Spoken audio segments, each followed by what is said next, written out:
오늘 10월 2일 예배에 참석하신 여러분을 주님의 이름으로 환영합니다.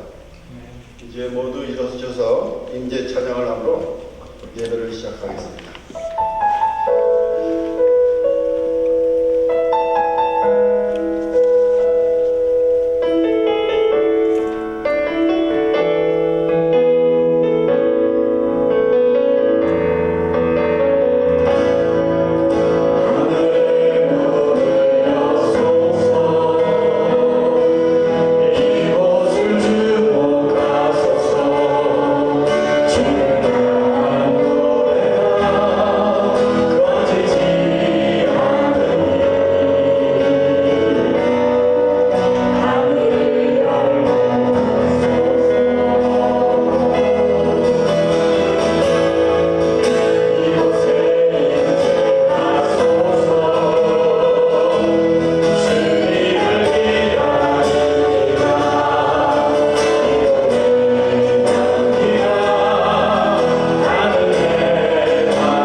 내가 눈물을 흘릴 때 잠잠하지 마옵소서.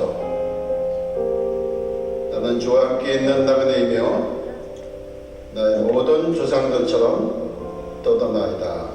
아멘. 사도신경으로 신앙 고백을 하겠습니다. 하나님 천지를 만나신 하나님의 아버지를 믿사오니 그의 아들 우리 주 예수 그리스도를 믿사오니 이는 성령으로 잉태하사 동정녀 마음에 만나시고 동정녀 그에게 은혜를 받으사 십자가에 못 박혀 죽으시고 장사한 지 사흘 만에 죽은 자 가운데서 다시 살아나시며 하늘에 오르사 전능하신 하나님 우편에 앉아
세워지길 원합니다. 주님 오실 때 우리는 어떤 땅끝이 되어야 할지, 우리는 주님을 어떤 모습으로 맞이해야 할지 오늘 함께 기도하기 원하고, 또 말씀 듣는 가운데 우리 안에 확신이 생기길 원합니다.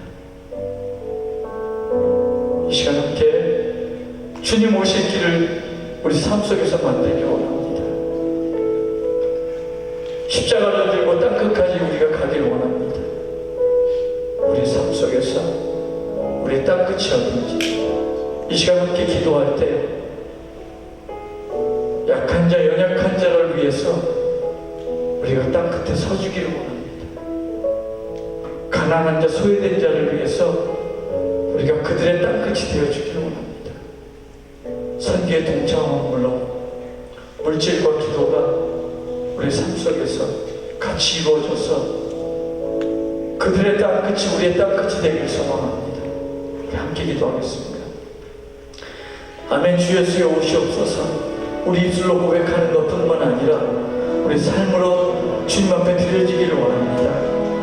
모든 영광이 주께 돌아와 춤추며 한 손에 복음을 들고 한 손에 사랑을 들고 온 땅 구석구석 땅끝까지 이르러 주님의 복음을 전하는 저의 삶이 되길 원합니다.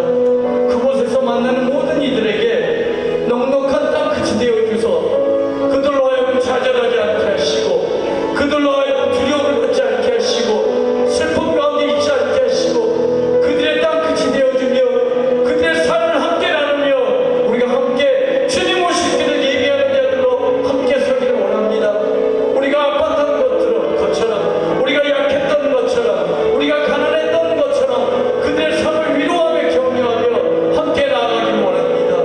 선교사님의 삶을 붙들어 주시고 우리 교회가 올바른 길로 걸어갈 수 있도록 주님 성령님 날마다 우리 안에 임재하여서 우리가 올바른 길을 걸어갈 수 있도록 옳은 땅끝이 되어질 수 있도록 주님 우리의 삶을 이끌어 주시옵소서. 주님을 기다립니다.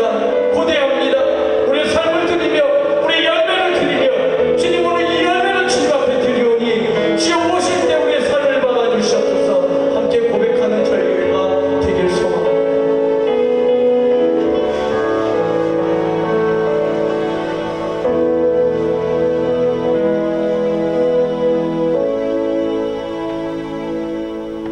너희는 세상의 빛이라 하신 주님, 저희를 택하사 자녀 삼아 주심을 감사드립니다. 우리를 깨우사 우리의 발걸음과 마음을 성전을 향해 달려갈 수 있게 하시고 찬송과 기도로 올릴 수 있게 하신 우리 주님께 영광 드립니다. 지난주 죄에서 자유케 하시는 주님의 은혜로 한 주간 죄와 사망으로부터 해방되어 기쁨을 누리며 이렇게 함께 주님께 찬양과 예배를 드리니 얼마나 감사한지요. 주님, 저희들 연약하고 부족하지만 이 시간 신령과 진정으로 예배를 드릴 수 있도록 성령님 저희를 붙들어 주시옵소서. 소망의 주님, 지금의 우리의 그 상황과 현실은 코로나 바이러스로, 전쟁으로, 기후의 변화로, 경제 불황으로 우리의 마음을 불안하게 하고 있지만 주님, 저희들 주님이 더 좋은 곳으로 예배하시는 축복의 장들을 믿고 인내하며 믿음의 초심을 잃지 않고 주님께 나아갑니다.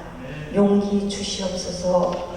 국민의 주님, 특별히 저희 늘 푸른 교회의 성도님의 가정을 기억하사 건강과 일터와 사업과 자녀들을 보살펴 주시옵고 믿음의 생활에 더욱 활력을 넣어 주셔서 우리가 믿음 생활을 기쁘게 더욱 힘차게 나아갈 수 있도록 주님, 성령님 함께하여 주시옵소서. 임마누엘 주님, 오늘 예배를 위하여 말씀을 준비하시고 주님의 향기를 전하시는, 또한 주님의 사랑을 열정적으로 선교하시는 우리 문성철 선교사님을 기억하사 성령의 임재가 가득하게 하여 주시고 은혜 넘치게 하시오며 또한 설교 말씀을 듣는 저희들 더욱 십자가의 사랑에 하나 되어서 우리 이 늘 푸른 교회가 우리의 그 믿음의 귀한 미랄이 될 수 있는 역사가 될 수 있도록 오늘 이 시간 인도하여 주시옵소서. 또한 박선호 목사님 모처럼 한국 방문 중이오니 잘 쉬시며 더 건강하게 돌아올 수 있도록 가는 곳마다 주님의 손으로 덮어 주시옵소서. 저희들보다 더 힘든 사람이 있습니다. 저희들보다 더 목마르고 굶주림으로 또한 전쟁의 공포로 건강의 악화로 주님 힘들어하는 사람이 있습니다. 또한 주님을 모르는 무지함으로 악행을 저지르는 그러한 불쌍한 사람이 있습니다. 주님 긍휼히 여겨 주시어서 새롭게 회복시켜 주시옵고 주님의 십자가의 보혈 위에 주님에게 감사하며 살 수 있는 그러한 그리스도인으로 주님 인도되어 주시어서 주님 평화의 세상이 빨리 더욱 안정되게 할 수 있도록 우리의 삶 지켜 주시옵소서. 오늘 이 시간 주님께 감사드리오며 예수님 이름 받들어 기도드리나이다. 아멘.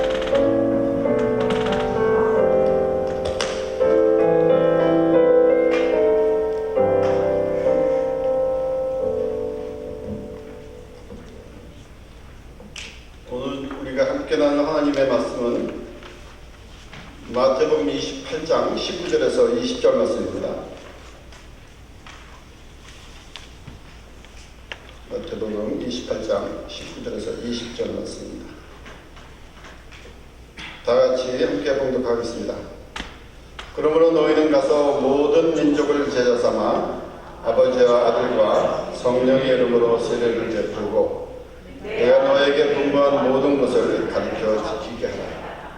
그러나 내가 세상 끝날때까지 너희와 항상 함께 있으리라 하십니다. 아멘. 기도하겠습니다. 하나님 아버지, 부족한 종 주 앞에 서서 그동안 주님께서 인도하신 저의 신앙의 여정과 또 저를 태우게 부르셔서 주님께 이루신 일들 또 앞으로 이루어가실 일들을 우리 늘푸른교회 성도님과 함께 나누고자 합니다. 제 입술을 주장해 주셔서 오직 주님만 나타나는 시간이 될 수 있도록 인도하여 주시고 부족한 제가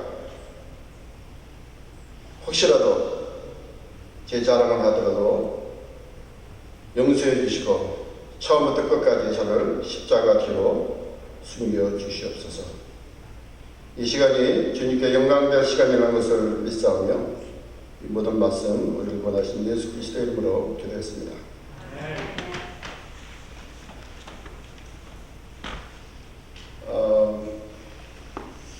제가 복장이 좀 넥타이도 안 매우면서 조금 어색하는 경우가 있을 겁니다. 근데 이게 태국 정장입니다. 이 하와이 가도 알로하 셔츠를 입고 하듯이 태국에는 넥타이 매는 사람이 없습니다. 거의. 한국 선교사님들 빼놓고. 저는 미국 선교사라 저는 이렇게 더운 나라이기 때문에 이렇게 제가 자주 입던 옷이에요. 깨끗하지도 않고 하지만 제가 늘 입던 거라. 오늘 말씀은 원래 이게 하나님의 예수님의 지상명령이라고 우리가 그러죠. 근데 이 말씀을 하도 많이 들어서 사실은 들어도 별 감동이 없으실 수도 있습니다. 그런데 선교사들한테는 이게 가슴에 꽂힌 성경 구절입니다. 왜냐하면 이 말씀은 우리 예수님께서 감람산에서 승천하기 바로 전에 제자들에게 유언으로 내주신 거예요. 명령으로 하신 겁니다. 그래서 이거를 오늘 말씀 주제처럼 짧게 표현을 한다면 가서 제자를 만들라. and make disciples. 똑같아요. 가서 제자 만들어. 그러니까 우리가 예수를 믿는 사람으로서 해야 될 거는 교회 열심히 와서 주일 성수도 중요하지만 예수님의 유언을 실행하는 게 훨씬 더 중요합니다. 그걸 간곡히 부탁하고 하신 말씀이에요. 가서 제자 만들려는 거는 그것도 한마디로 줄이면 영혼 구원입니다. 근데 예수님이 말씀을 하지만 첫 번 글이 가서 그래요. 가서 Go and make disciples. 그러니까 안 가면 우리 가야 돼요. 어디까지 가죠? 우리 사도행전 1장 8절처럼 예루살렘과 온 유대와 사마리아와 땅끝까지 가라고 했었어요. 근데 그 사도행전 1장 8절 보면 땅끝까지 그 다음에 가서 이렇게 돼요. 그래서 선교는 우리가 하고 싶고 안 하고 싶고 관심이 있고 없고 아무 상관이 없습니다.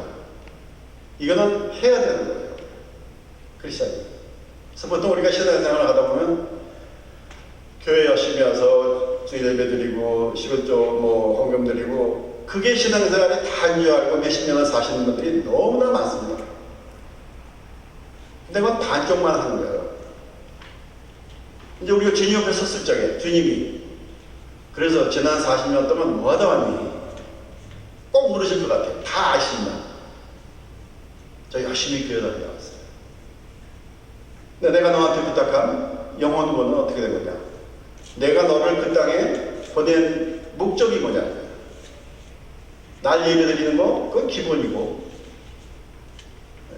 예수 믿는 자로서 해야 할 것은 영혼 구원을 위해서 우리가 열심히 적어도 노력은 해야 돼요. 제가 오늘 여러분에게 설교보다는 제가 여러분하고 그래도 벌써 1년이 넘었죠? 같이 신앙생활 한 지가. 그래서 아마 선교사가 와서 이렇게 함께 1년 동안 신앙생활 하기가 참 쉽지가 않습니다. 그래서 제가 여러분한테 좀 더 친근하게 하기 위해서 저라는 사람을 하나님께서 어떻게 사용을 하셨고 어떻게 이끌으셨나, 어떻게 선교사가 됐나, 그리고 하나님이 저를 태국에 보내셔서 무엇을 이루셨나, 그걸 함께 나누고 싶어요. 제가 먼저 어떻게 예수를 영접했나를 먼저 잠깐 소개를 하겠습니다. 저는 1998년 5월에 러브드레스 디아스라는 영성 프로그램을 모르고 갔어요.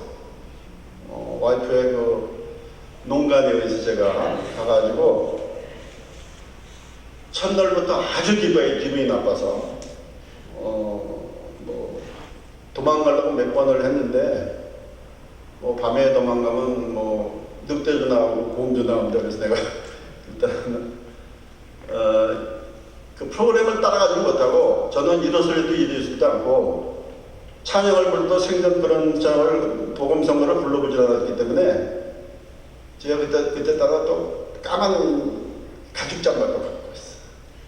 그래서 팔을 딱 쥐고 뒤에 앉아가지고 야 정말 논다 놀아. 내가 지금 내 나이에 40대 중반인데 내가 여기서 지금 무슨 짓을 하는 거냐. 그래서 와이프를 굉장히 원망을 했습니다. 모든 프로그램, 모든 말씀 하나도 안 들어와요. 그저 빨리 내려가고 싶은 날. 근데 수요일 날 12시 그 프로그램이 있는데 그 식사를 하고 다시 그 모이는 장소에 갔어요. 근데 그때도 똑같이 이제 팔짱 딱 끼면서 그렇게 이제 앞에 화면을 보고 있는데 찬양 중에 갑자기 가사가 막 이렇게 확대가 돼요. 그러면서 저한테 와요. 이게 무슨 일이 나는 건가? 그래서 찬양을 통해서 저는 하나님을 만났습니다. 그 다음부터 별명이 울보였어. 울보. 그냥 뭐만 해도 그냥 우는 거예요. 그냥. 뭔지도 모르고 울어요. 그리고 이제 바깥에 나가면 진짜 여러분들 다 경험을 할 수 있겠지만 풀 하나하나 꽃 하나하나가 너무 소중한 거예요.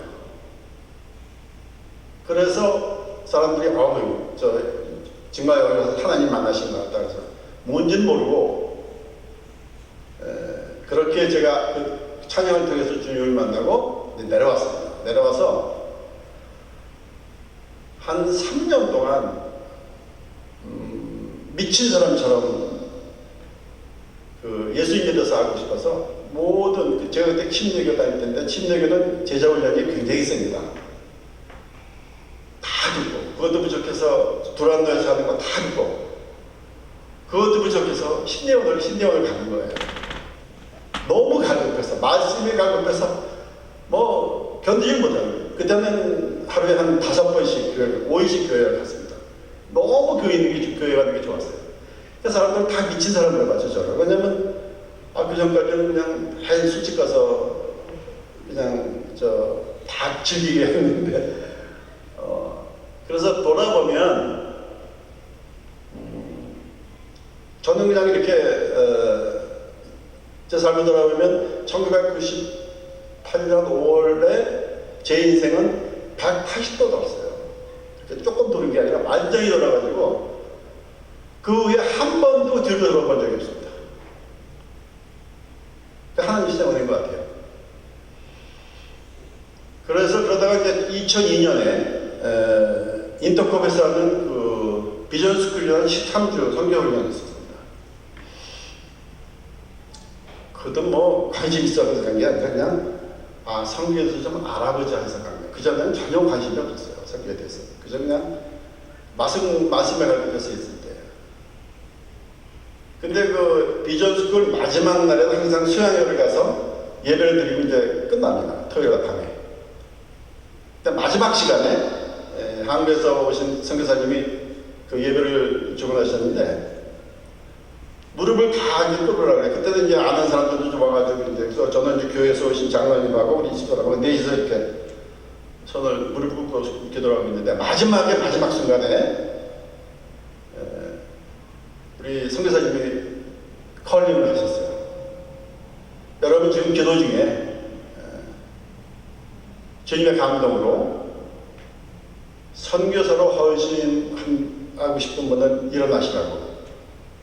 근데 저는 전혀 나는 그런 마음 없었습니다. 그 말이 떨어지고 한 15초 됐는데 누가 내 머리를 딱 잡더니 그냥 끌어올려요. 우리 사람 놀라서 잡아 끌어내리. 그래서 얼떨결에 일어섰어요. 수고보니까 이런 사람이 거의 없어. 내가 지금 나한테 지금 무슨 일이 일어난 거야? 우리 와이프는 막 그냥 하나님한테 서원하면 이거 약속을 지켜야 되는데 지금 우리는 열심히 잘 먹고 살고 애들도 지금 아직 학교 다니고 있는데 무슨 선교사를 서원하나. 그래서 저는 그때 하나님의 부르심을 확신이 있었습니다. 그래서 그 후에 7년을 제가 준비를 했어요. 성경을. 그래서 장기 성경을 한 20번 나가고 또 인터컵 강사도 하고 성교단체도 맡아서 한 몇 년을 또 하고 그래서 또 선교사들이 오면 제가 자발적으로 가서 모시고 우리 집에다 한 달씩 막 같이 하면서 더 배우고 싶은 거예요. 근데 그 선교사님들이 그때는 저에게 그 꽃길 걷는 일만 얘기만 해주고 제일 고생스러운 얘기만 해주니까 그게 사실인 줄 알았어요. 그러다가 이제 태국에 도착을 했습니다. 도착을 했는데 그 7년 동안 준비한 게 저한테는 큰 도움이 됐어요. 왜냐하면 선교사들이 보통 선교지에 가서 준비 없이 왔다가 많은 시행착오를 하시는 분들이 굉장히 많아요. 젊은 선교사들. 근데 저는 그때 사회생활도 많이 했고 또 그만큼 이렇게 선교사들을 대하고 또 선교단체를 이끌어가면서 선교에 대한 기본 상식이 많이 있었어요. 그래서 이제 그 교단 선교사로 저는 나갔습니다. 그래서 태국에서는 유일한 이제 우리 UMC 교단 선교사로 11년을 있었는데, 선교사들은 가면서 선교 전략이 있어야 됩니다. 그리고 출구 전략이 있어야 돼요. 잘 이해가 안 가시겠지만, 선교지에 가기 전에 내가 하나님께서 주시는 무슨 일을 하겠다, 사역을 하겠다는 비전이 처음부터 있지 않으면 목적이 없는 뭐 하는 거와 똑같이 막 헤매다가 이것저것 하다가 한 10년, 20년 지나서 본인이 뭐 하는지도 모르고 있는 사람들이 너무나 많습니다. 또 출구 전략이 왜 필요하냐면 내가 가지고 있던 그 전략이 완성될 때 나는 어떻게 언제 나가려는 것이 처음부터 생각을 하고 나가야 돼요. 그렇지 않으면 섬에서들 20년, 30년 있다가 뒤를 돌아보면 후계자들도 없고 그냥 자기 당대에서 사역이 끝나버립니다. 그 열심을 들여서 한 사역이 그냥 끝나버려요. 너무 많이 봤어요. 근데 이제 그거를 우리 UMC 그 세계복음에서는 많이 그것들 알려줬고 또 저 혼자 깨달은 것도 있고 선교사님들을 보면서 그래서 저는 이제 포커스 뭐 여러 가지 사역을 했어요. 에이즈 걸린 아이들 보험도 해봤고 캔버스 사역도 해봤고 뭐 기숙사 사역도 했지만 제일 중요한 거는 오늘 얘기한 사람 키우는 거를 초점을 줬어요. 근데 사람 키우는 게 왜 힘드냐면 우리가 여기서는 말씀하지만 아버지와 아들과 성령의 이름으로 세례를 주라고 그러잖아요. 근데 사람들은 보통 거기서 끝나는 줄 알아요. 세례 주면은 막 한 영혼이 돌아왔다고 난리가 납니다. 근데 그건 제자가 아닙니다. 그렇게 세례 받은 사람들은 막 거의 대부분 사람들이 그걸로 끝나버려요. 그걸 제가 체험을 많이 했어요. 단기 선교하면서. 그래서 이게 세례만 가지도 안 되고 이 사람들을 여기 본문에서 얘기했듯이 내가 너희에게 가르친 건 지키게 하라고 했어요. 그걸 지키게 하는 거는 내가 내 삶을 통해서 내가 하나님한테 배우는 거 그거를 내 삶으로 본이돼서 그 사람한테 보여줘서 그 사람들을 키우는 게 그게 진리예요. 근데 문제는 뭐냐면 시간이 너무 걸립니다. 이게 제 경험으로 최소 8년 이상이 걸려요. 근데 8년 이상이 걸리면 이제 무슨 문제가 생기냐면 이제 현실적인 문제가 생겨요. 선교사들은 후원하는 교회에 보여줄 게 없는 거예요. 사람을 키우고 있으니까. 다른 선교사들은 이렇게 교회도 짓고 막 사진 찍어서 오고 단기 선교도 오고 막 이게 있어야 되는데 이 사람 키우는 거는 그냥 참고 기다리고 기도해주고 용기 믿도록 이 시간이 걸린단 말이에요. 그렇게 하는 옆에서 이제 방금 같은 경우는 파송교회에서 그런데요. 김 목사 교회나 지어 따뜻하지 말고. 근데 저는 진짜 하나님의 도움으로 태우기는 저하고 제 와이프밖에 없었기 때문에 그냥 우리가 하는 대로 저희 백제를 그냥 그리기 시작했어요. 사실 그것도 하나님 보낸 것 같아요. 선임 선교사도 없고 그냥 우리 둘이서 처음부터 개척해가지고 멤버를 뛰었어요. 그래서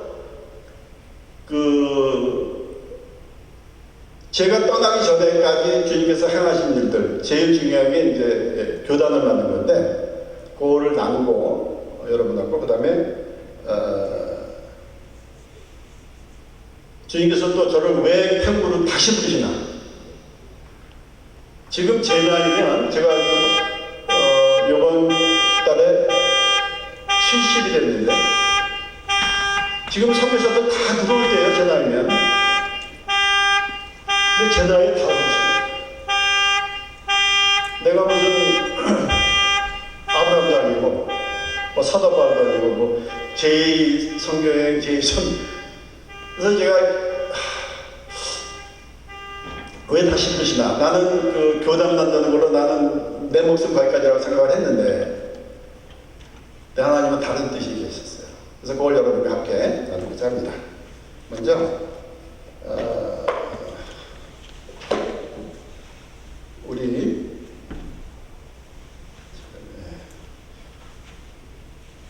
한번 띄워주실래요? 대구 감리회관. 네. 이게 이제 밑에 우리 제 자매가 이제 다 이제 아줌마들인데 우리 교인들이에요. 교인 하는 교회 그 악가족이라는 그 부족인데 아주 그 화려합니다. 여기는 이제 그 머리 단장이 굉장히 화려해요. 처음에 이제 그다음에 감리교 역사를 제가 말씀드릴게요. 개신교는 지금 태국에 들어간 지가 194년, 한국보다 한 60년 빨리 들어갔습니다. 근데 0.7%밖에 안 돼요 아직. 그리고 근데 이제 희망사항은 뭐냐면 지난 5년 동안 세워진 교회가 194년 동안 교회 지은 거의 40%예요. 그러니까 엄청난 지금 복음의 불이 일어나고 있는 거예요. 그 다음에 이제 KMC, 그러니까 한국에서 오신 기감 출신 선교사들은 한 42가정, 그리고 거기서 그분들이 가신 지가 한 34년 됐습니다. 그래서 저는 이제 우리 한 가정, 지난 13년간 이제 한 가정으로 하니까는 뭐 압도적으로 우리 숫자로는 뭐 밀려도 한참 밀리죠. 근데 제가 우리 항상 즐겨하는 말이 있잖아요. 밀당배. 우리 놀풀이 위해 절대 뒤줄 필요 없어요. 왜냐면 제가 이거 삶으로 증명을 했어요. 그래서 2021년 1월에, 작년 1월에 태국에서 처음으로 감리교단을 제가 하나님의 은혜로 만들었습니다. 이 한국 기감 선교사들이 34가정이 된다고 했죠. 이분들은 서로의 뭐 알력은 아니지만 이 마음을 하나가 되지 못해가지고 34년이 지나도 안 됐고 앞으로도 안 될 거예요 아마. 근데 진짜 제가 하나님의 은혜로 그 한국 KMC 분들 중에 그 마음 맞는 분들에 해가지고 참 힘들게 교단을 만들었습니다. 교단은 이제 신고제가 아니고 허가제예요. 그래서 저희가 신청해서 1년 동안 검사를 받고 정말 만들었습니다. 그래서 제가 주님께서 태국에 저를 14년 동안 보내셔서 하신 결말이 교단이에요. 그 다음에 이제 주님께서 또 앞으로 저에게 저를 사용해서 하실 일이 뭐냐면 이게 안 뜨네.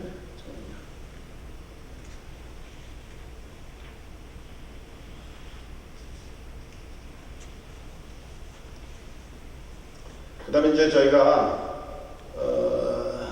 잠깐만요.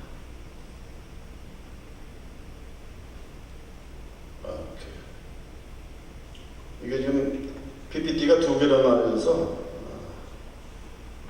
해보겠습니다.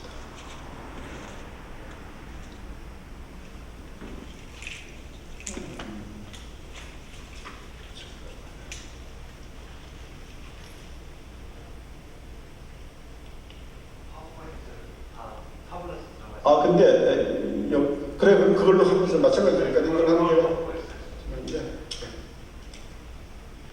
이번 사진인데 이번에 제가 제가 팬데믹 때문에 2년 동안 못 들어갔다가 처음으로 들어가서 올 3월에 첫 번째 임원회의를 했습니다. 그 다음에 이제 우리 사역자 중에 한 명이 목회학 박사를 받았어요. 이번에 3월에. 미국에서는 목회학 박사라고 뭐 그런 것보다 뭐 누구나 다 받으니까. 근데 태국에서 목회학 박사는 하버드 법대 졸업하는 거하고 비슷합니다. 왜냐하면 이분들은 보통 학사, 신학교만 나오고 그다음부터 공부를 안 해요. 근데 저는 이제 왜 이걸 왜 사람 키우는 데 목적을 두냐면 학사학위만 가지고는 그 영적 수준이 한도가 있죠. 그거를 그대로 교인들한테 전수하니까 매일 그 수준이에요. 나 잘하지 않아. 그래서 제가 우리 사역자들한테 아주 간곡히 부탁을 했어요. 근데 말을 안 들어요. 왜냐면 이미 사역을 하고 있는데 공부를 하기가 싫은 거예요, 이게. 그러다가 이제 우리 여기 우리 와사나 사무라고 방콕교회 사모인데 목회학 박사를 드디어 따고 남편이 지금 지금 이제 박사 과정을 받고 있고 내년에 왔습니다. 그 다음에 다른 3명의 목사가 지금 석박사 함께 컴바인 코스가 있어요. 그래서 그걸 지금 하고 있고 또 마스터가 있는 한 사람이 지금 박사를 하고 그래서 2025년 앞으로 3년 후면은 우리 교단 안에 목회학 박사가 6명이 생깁니다. 그리고 이제 내년 2월에 제가 이번에 이제 가서 봐야겠지만 창립 예배를 아직도 못 드렸어요. 그래서 그때 이제 태국에서는 처음으로 이 정회원하고 준회원 그 차이를 아십니까? 정회원. 그러니까 감리교에서는 이제 한국 감리교나 여기 감리교나 이제 정회원이 되면은 어떤 얘기냐면 여기 이제 그 대학이나 그 학교에서 중고등학교도 선생이 테뉴어라는 걸 받으면 그냥 평생이 되죠. 그래서 대학 교수들도 테뉴어를 받으면 그게 이제 정교수인데 아주 굉장히 자랑스러운 거죠. 준회원은 그 밑에. 그래서 여기도 이제 우리가 그 정회원하고 준회원에 대한 기준이 있습니다.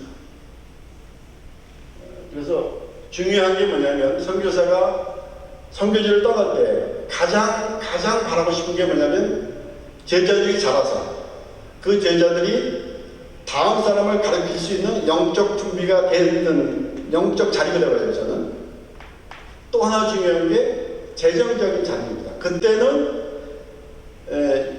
재정적인 자리과 영적인 자리가 되면 선교사가 더 이상 필요치 않죠. 그러면 선교사가 어떻게 해야 되죠? 조용히 물어보면 돼요. 제가 싫어하는 게 선교사가 자기 이름 맹기를 하고 발바닥치는 게 저는 제일 싫습니다.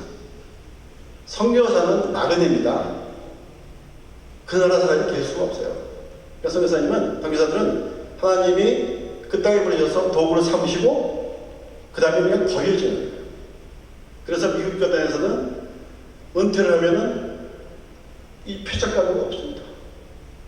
선교사 한국처럼 이렇게 뭐 40, 선교 40, 헌신하신 분들 잔치 크게 하죠. 우리 UMC요. 그냥 둥그렇게 다 앉아서 일어나 보세요. 35년, 40년 이러고 끝나요. 그게 정상이에요. 상급은 하늘에 가서. 그래서 10년 안에 저는 우리 태국 감리교회가 영적으로, 재정적으로 자립을 할 거라고 저는 확신합니다. 그 다음에 이제 연옥 공동체라는 거, 이건 이제 앞으로 주님께서 저를 부르신 이유가 이거예요. 연옥 공동체. 이 연옥 공동체, 이거는 이제 로고인데, 이건 뭐 중요하지 않고요.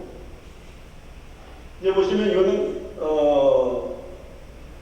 킹덤 키스 파운데이션에는 비영리 재단이 있어요. 제가 만든 게. 근데 이게 22에커입니다. 땅이 너무 넓어요. 22에커면은 감이 잘 안 잡히시는데, 우리 미식 축구장고 필드, 그 스테디움 말고, 그 필드가 1에커예요. 그게 22개니까 땅이 너무 넓죠. 그래서 저는, 태국에 3월달에 갔을 적에 그 교회 방문을 했는데, 한 교회에서 한 성도님이 저를 부르더니 자기는 은퇴도 했고 이제 편안히 살 수 있는데 자기가 가진 땅을 하나님께 헌물을 할 테니까 그래서 이제 제가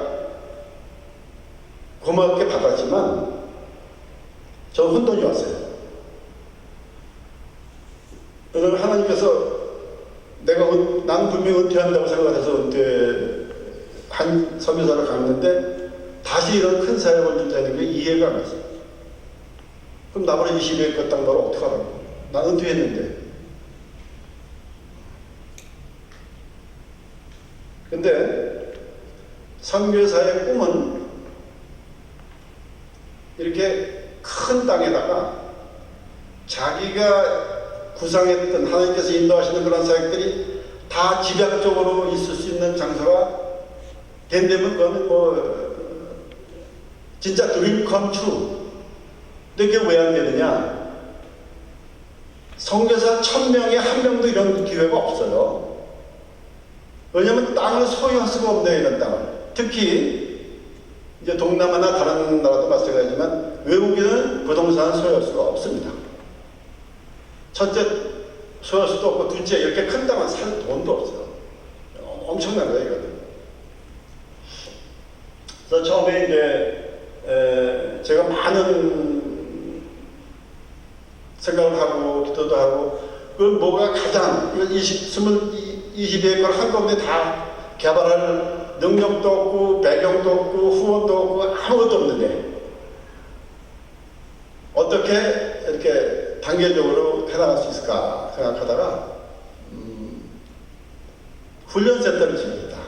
훈련센터는 이제 그 사람을 키우는 데 필요한 그런데 제가 이런 세미나를 할 때마다 우리 평신도 지도자들, 여성 지도자들, 우리 목회자들을 훈련시킬 때마다 참 안타까웠던 게 우리가 가진 빌딩이 없으니까 임대료를 비싸게 해줘야 되고 그 사람들 스케줄에 맞게 빌려야 되고 숙소도 다 돈 주고 있어야 되고 음식도 다 사서 먹여야 돼요. 그러니까 한 번 할 때마다 비용이 너무 많이 드는 거예요. 근데 만약에 우리께 있을 수 있다면 최소한의 비용으로 훈련을 시킬 수 있고 제가 태국을 떠나더라도 충분히 현지인 사역자들 능력으로 할 수 있습니다.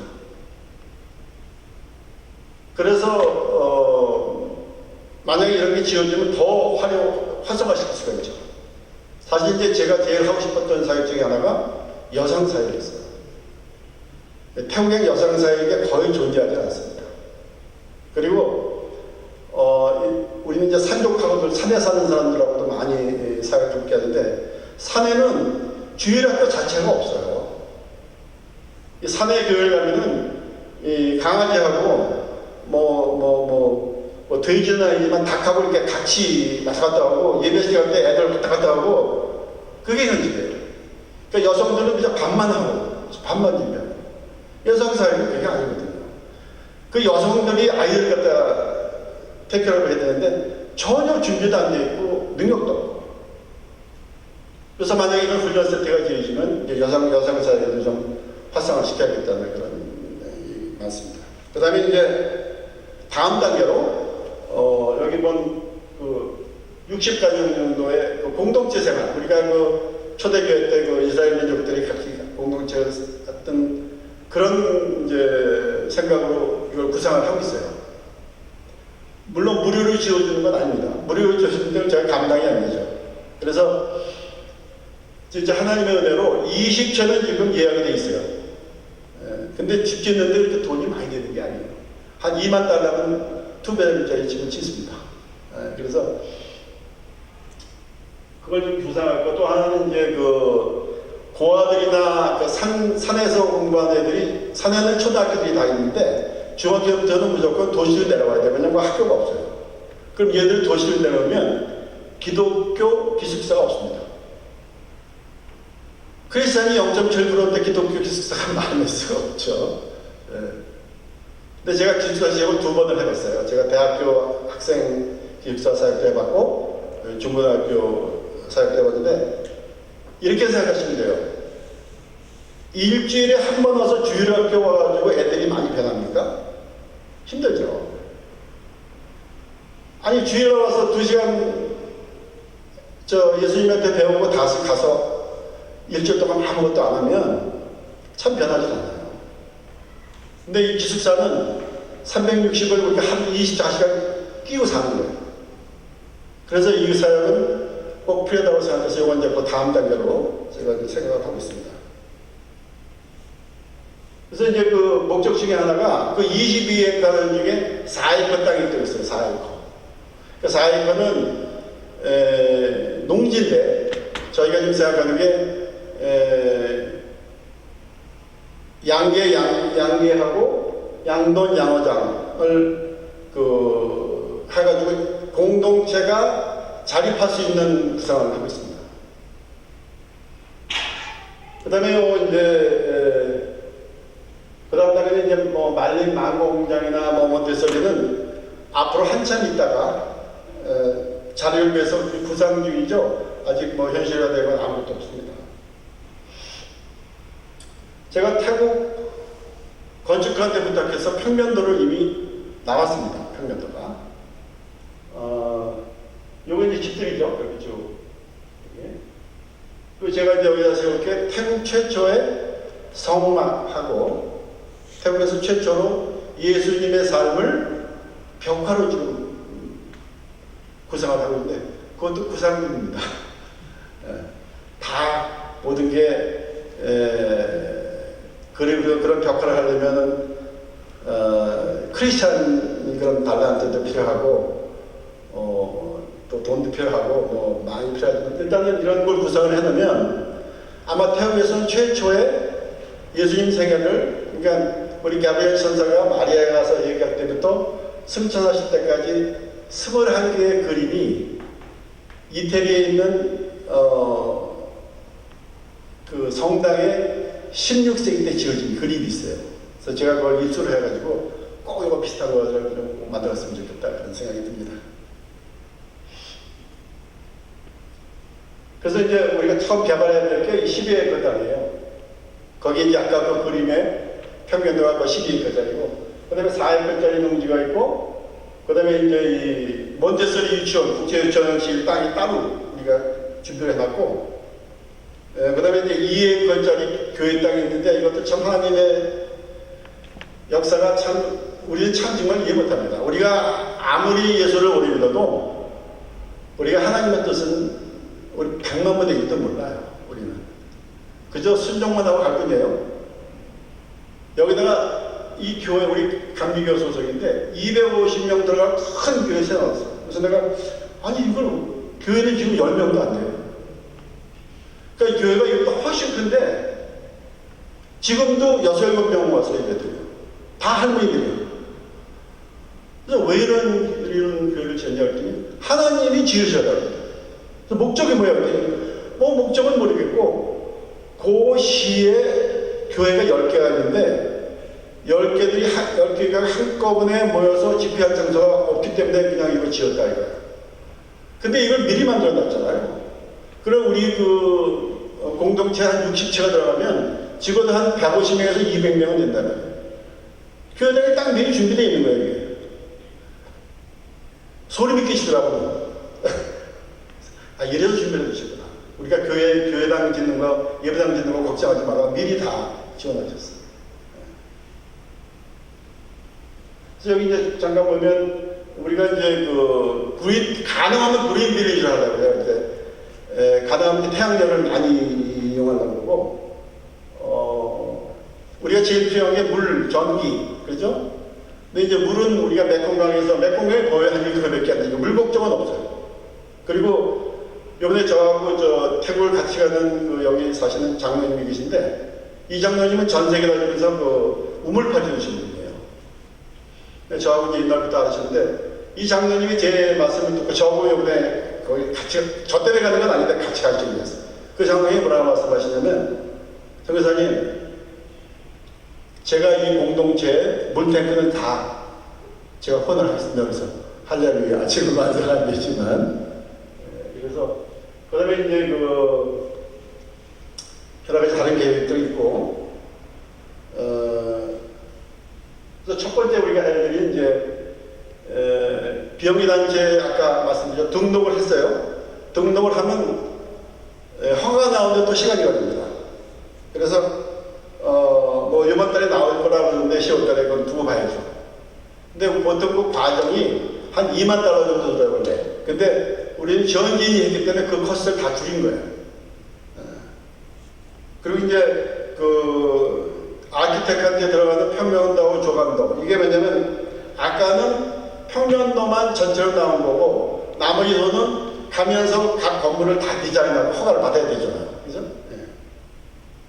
그 다음에 이제 공동체 기초공사인데 이것도 참 이해가 가실지 모르지만 태국은 거의 땅들이 지금 이제 도시 한가운데 있는 게 아니니까 거의 다가 농지입니다. 농지는 그 농지에다 도로를 낼 적에는 농지보다 높여줘요. 한 1.5m, 2m를 높여줘요. 그래야 홍수가 안 나죠. 그리고 거기다 지으려면 우리 또 그 땅을 메꿔야 돼요. 그만큼. 그 돈이 많지 않습니다. 시작하기 전에. 그래서 이제 그걸 제가 여기서는 이제 순서대로 제가 한번 지금 생각하고 있는 거예요. 내년은 선교센터를 짓고, 그러면서 이제 60가정 중에서 몇 가정을 계속 들어올 수 있게 하고, 그 다음에 이제 후년 정도에는, 내년이나 후년 정도에는 이제 그 산족들 위한 기숙사요. 한 50명 정도 생각하고 있어요. 그 다음에 이제 성막과 바이블랜드는 가능하면은 한국의 어느 교회에서 후원을 해가지고 그분들이 와서 뭐 해주는 건 아니지만 좀 후원을 좀 받으려고 좀 오다가 이번에 한국에 드릴 겁니다. 그리고 여기 이제 기도 타워인데, 여기 탄자니아에 있는 제가 아는 그 UMC 교단 선교사가 학교를 지었는데 기도 타워를 굉장히 잘 지어놨어요. 그래서 다 받았어요, 인포메이션을.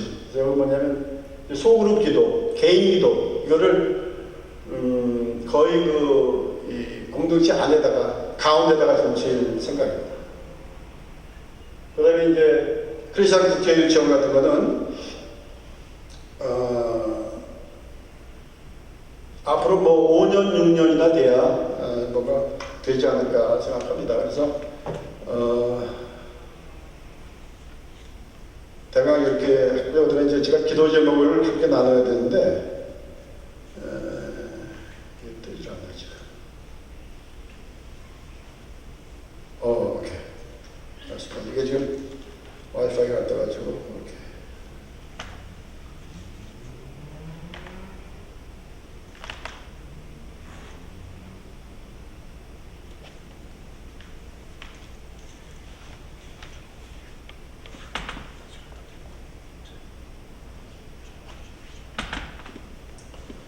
없으면은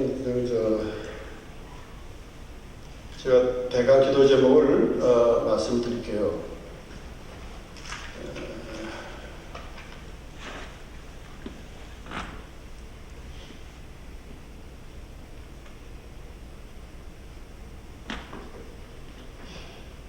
기도 제목은 이제 제가 이번에 가서 장기 체류할 그 준비를 제가 가서 해야 됩니다. 여러 가지 준비할 것들이 많은데 그게 이제 계획대로 잘 될 수 있도록, 그리고 앞으로 제가 가서 다시 사역을 하더라도 건강 문제가 가장 걱정이 됩니다, 사실은. 그래서 제 건강에 대해서 좀 기다려 주시고요. 지금 널프리 교회에서 저를 참 사랑해 주셔서 헌금을 잘 해주고 계세요. 근데 이번 기회로 제가 개인적으로 부탁을 좀 드리려고 헌금 약정서를 제가 바깥에 준비를 했습니다. 이거는 여러분이 저를 도와주는 것도 있지만 여러분께서 예수님이 우리에게 주신 지상명령에 참가한다는 의미로 직접은 못 가더라도 간접적으로 그 선교사들을 위해서 후원하고 기도해주고. 근데 제가 확실한 것은 지갑을 열면 기도는 자동적으로 따라갑니다. 그건 제가 압니다. 그래서 저를 위한 되는 것보다도 태국의 우리 감리교단에서 지금 앞으로 할 이런저런 사역들을 동참함으로 해서 우리가 정말 이 널프린 교회가 지금도 참 잘하고 있지만 뭐 어느 교회보다도 저는 굉장히 잘한다고 생각을 해요. 선교에 대해서는. 그렇지만 좀 더 서로 여러 가지 참여해서 정말 제가 선교지에서 늘 느끼는 거지만 여기서 기도하는 걸 선교사가 들을까? 근데 정말 선교사는 기도의 힘으로 삽니다. 제가 참 힘이 약해질 적에 기도를 하면 맞아. 내가 이렇게 기도해 주신 분들이 많으니까 내가 용기가 나고 힘이 납니다. 그래서 가능하시면 이 선교에 동참을 하셔서 함께 정말 땅끝까지 가서 하나님 나라가 확장이 되고 모든 민족이 우리 아까도 얘기했죠. 모든 민족이 하나님을 찬양하는 날, 경배하는 날이 빨리 오시기를 바랍니다. 그래서 잠깐 우리 대비돼서 기도를 하고 말씀을 마치겠습니다. 기도하겠습니다. 하나님 아버지, 주님께서 허락하신 태국의 사역을 우리 놀프림교회 성도님들과 나누면서 주님께서 저를 통해서 하는 모든 일들이 그 땅에 아직 주님을 모르는 많은 영혼들과 또 저를 다루시기 위해서 여지껏 이끌어오신 줄을 믿습니다. 제가 이번에 내일 다시 태국으로 돌아가서 앞으로 장기 체결할 준비들을 해야 되는데 그 과정마다 주님께서 인도해 주시고 다시 돌아와서 준비 기간하면서 주님의 맡기신 사역을 잘 순종하면서 감당할 수 있는 그런 제가 될 수 있도록 함께하여 주시옵소서. 또 저희가 필요한 모든 재정도 채워주시고 주님께서 수십을 가는 그날까지 오직 주님만 의지하면서 앞으로 나아가기 원합니다.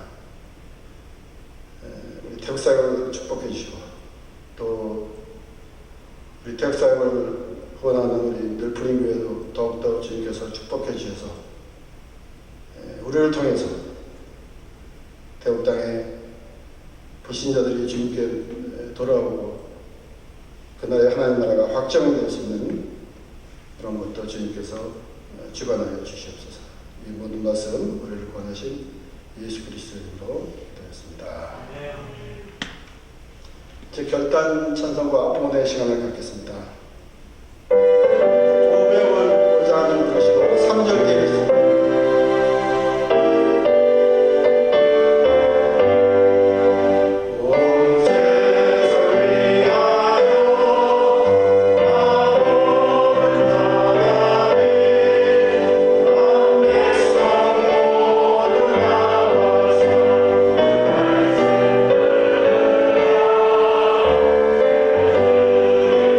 주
은혜와 사랑이 많으신 하나님 아버지께 감사와 찬송을 드립니다.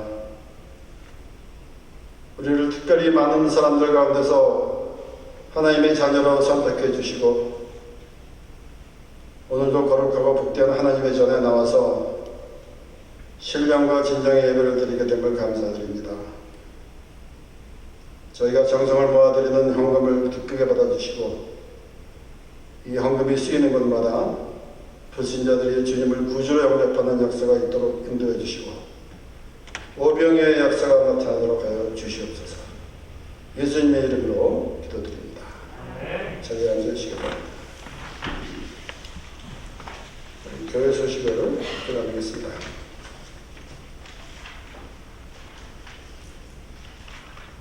먼저 오늘 하나님을 예배하는 성도들 모두를 축복합니다. 우리 박성호 목사님께서 10월 2일부터 16일까지 한국에 휴가 계신데 모든 여정을 잘 마치시고 안전하게 돌아오시도록 기도해 주시면 고맙겠습니다. 그리고 10월 23일 날 전교인 야유예배가 있습니다. 제가 이걸 알았으면 스케줄을 좀 바꿨거든요. 제가 그 다음 날 도착합니다. 이거 바꾸려면 또 200불 또 들어야 그래서 꼭 참석하고 싶었는데 그 다음 주는 우리 최요한 목사님, 우리 동부 사나이교회 부목사님이신데 와서 말씀을 전해주시겠습니다. 그리고 금주 기도 가정은 박선호 담임 목사님 가정이십니다. 시간이 날 때마다 목사님께서 기도해 주시면 고맙겠습니다. 이제 일어서셔서 주기도문 찬양을 부르신 후에 축도로 오늘 예배를 마치도록 하겠습니다.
이제는 세상이 끝날 때까지 우리를 버리지 아니하시고 함께 하시는 길이요 진리요 생명이신 예수 그리스도의 은혜와